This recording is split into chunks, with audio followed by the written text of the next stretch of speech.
Bonjour, allô. Alors, comme je vous disais, je vous ai trouvé tellement bon avec Clicky que j'ai décidé de vous faire une petite carte de Noël avec ça à partir de la photo d'une maison qu'on va enjoliver. Donc, vous êtes bien sur clicky.com. On va aller définir notre format, comme vous le savez. Donc, on va y aller avec 2000 pixels. On veut que ce soit à l'horizontale par, disons, 1500. Donc, ça ressemble à ce qu'on avait. Voilà. Et maintenant, on va commencer tout de suite par aller importer une photo à partir de la banque de photos de maison que je vous ai fournie. Donc, je vous demande d'en choisir une et vous pourrez venir la placer comme ça. Ouvrir. On se rappelle que c'est toujours mieux de la placer en tant que couche. Donc, je vais agrandir ma photo pour qu'elle utilise toute la surface. Voilà, d'accord. Alors, ce que je vous demande, c'est de rendre cette maison-ci en mode Noël. Comment je pourrais ajouter des éléments pour que ça fasse Noël? Alors, on pourrait ajouter des lumières autour des fenêtres, autour des portes, une couronne de Noël, des guirlandes. Dans mon arbre, je pourrais le décorer, celui-ci aussi, et je peux importer des images, et j'aimerais même que vous importiez une image de votre propre avatar, si possible, parce que je sais que avec Snapchat et tout, pratiquement tout le monde dispose d'un avatar, alors ce serait plus personnalisé. Donc, pour ajouter vos lumières, vous êtes déjà familier avec les layers. Alors, je pense que si on ajoute un layers pour nos lumières, ça va être plus facile. Alors, vous pourrez revenir derrière si vous voulez. Donc, on va aller, pour faire un petit exemple ici, on va aller décorer notre sapin de Noël si vous le voulez bien.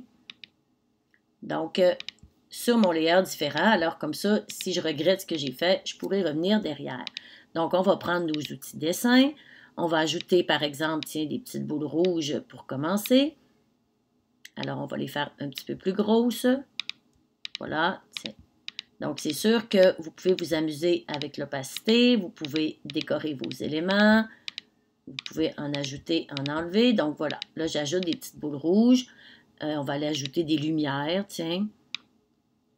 Donc, mes lumières, je voudrais qu'elles soient un petit peu transparentes.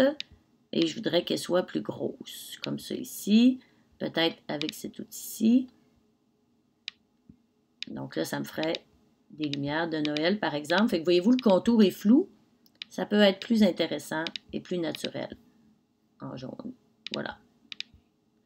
Donc, naturellement, vous allez être pas mal meilleur que moi. Alors, ça, c'est mes décorations. Donc, si je les aime plus, je peux les enlever. Je peux supprimer les layers. Et je peux bien sûr diminuer, changer son opacité. Donc, moi, ce que je vous conseille, c'est d'en ajouter le plus possible. Ce que je vais vous montrer aussi, c'est qu'on pourrait ajouter des images, puis même des images transparentes, idéalement.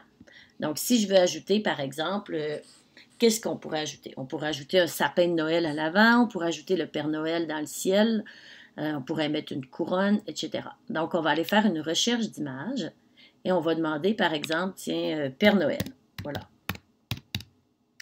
Je préfère que mon image soit sans fond. Comme ça, je vais pouvoir la placer où je veux. Alors, comment? .png. .png, ça me donne des images dont il n'y a pas de fond.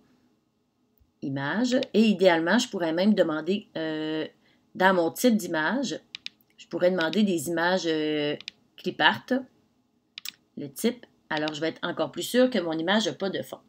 Donc, si mon image est déjà encadrée, ça veut dire que probablement qu'en cliquant dessus, elle ne sera pas encadrée. Si oui, c'est bon signe. Mais il faut vraiment qu'en cliquant sur mon image, je vois le quadrillé. Si, quand je déplace mon image, comme ici, je vois le carré, ça veut dire fort probablement que ça ne fonctionnera pas. Voyez-vous, je déplace le carré, ça veut dire que mon fond n'est pas transparent. Si dans ma prévisualisation, mon carré, il est blanc, voyez-vous ici, elle est blanche, mais quand je clique sur mon image, oups, je l'ai perdu. On va aller chercher lui, tiens. Quand je clique sur mon image, là, je vois un quadrillé et quand je la déplace, là, je vois qu'il n'y a pas de fond. Alors, ça veut dire que celui-ci fonctionnerait très bien. Donc, on va aller enregistrer cette image-ci parce que là, je sais qu'elle n'a pas de fond. Donc, enregistrer l'image. Alors, voyez-vous, elle est en PNG, ça veut dire que ça fonctionne. Tiens, on va l'appeler Père, on va la mettre sur le bureau. Enregistrer. Maintenant, j'ai mon image dans laquelle il n'y a pas de fond. Je vais retourner dans ma carte de Noël. Vous vous souvenez comment on importe une image? Je vais aller ici. Et l'image que je veux importer, elle est sur le bureau. On vient de l'enregistrer. Elle s'appelle Père. Ouvrir. Et là, on se rappelle que je veux l'avoir en tant que couche, en tant que layeuse. Donc, je peux déjà définir où est-ce que je vais la placer et la grosseur. Donc, on pourrait, tiens, placer un Père Noël sur le perron ici, assez proportionnel à la porte. Ça pourrait être très intéressant. D'accord. Voilà. Alors, voyez-vous, mon Père Noël, il n'y a pas de fond. Il est placé sur le perron devant. Il est sur un layer différent. Alors, je peux l'enlever, je peux le supprimer, je peux le renommer. Donc, ça peut me donner quelque chose de très dynamique. Alors, moi, je vous conseille vraiment d'y aller avec plusieurs éléments. On pourrait ajouter de la neige, on pourrait ajouter des guirlandes et je voudrais que vous écriviez un mot, joyeux Noël, tiens, ou, bon, joyeuse fête ou amusez-vous ou quoi que ce soit. Donc, pour écrire, on se rappelle qu'on peut y aller avec l'outil texte, mais on peut aussi écrire à la main. Donc, je vais écrire joyeux, par exemple. Là, c'est vrai que j'aurais dû choisir ma couleur d'avance. Hein? Le noir, c'est peut-être un peu tristounet. Mais bon. En cursive, tiens, on va le mettre encore plus gros. En 60 points. Et il aurait fallu que je le change de place tout de suite. OK? Parce qu'il faut le placer à la bonne place tout de suite. OK? Donc, on va changer notre texte. Tiens, on va aller changer tout de suite la couleur. Voilà. OK. Donc, finalement, on recommence. Je le veux en vert foncé. Je vais aller écrire joyeux. Et là, c'est en déplaçant la photo que je vais déplacer mon mot. Donc, je voudrais que mon joyeux soit placé ici. D'accord.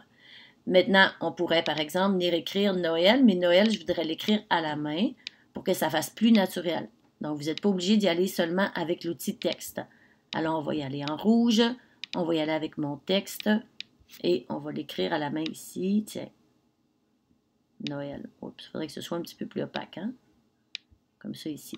Donc, joyeux Noël. Alors, effectivement, plus on est zoomé, plus on est précis dans notre dessin. Si vous trouvez qu'on manque de précision, c'est parce qu'il faut zoomer un petit peu. Donc, voilà. Alors, on va modifier nos éléments. Maintenant, je vous montre rapidement ce qu'on peut faire avec ça. Donc, à partir de mes photos, la photo que vous avez vue, donc, voyez-vous, moi, ce que j'ai aimé faire, c'est ajouter mon avatar, du Père Noël dans le ciel, que j'aurais peut-être dû mettre devant. Non, il est devant les branches. Alors, j'ai dessiné des petites lumières ici, des petites couronnes, j'ai ajouté un sapin de Noël, des petites guirlandes de lumière autour de chacune des fenêtres, des décorations dans les arbres, j'ai même ajouté de la neige dans le haut, une bordure et le joyeux Noël. Donc, ce que vous allez faire va ressembler à ça avec le temps que vous avez. Je vous fais confiance. J'ai hâte de voir vos cartes de Noël de maison décorées. Merci!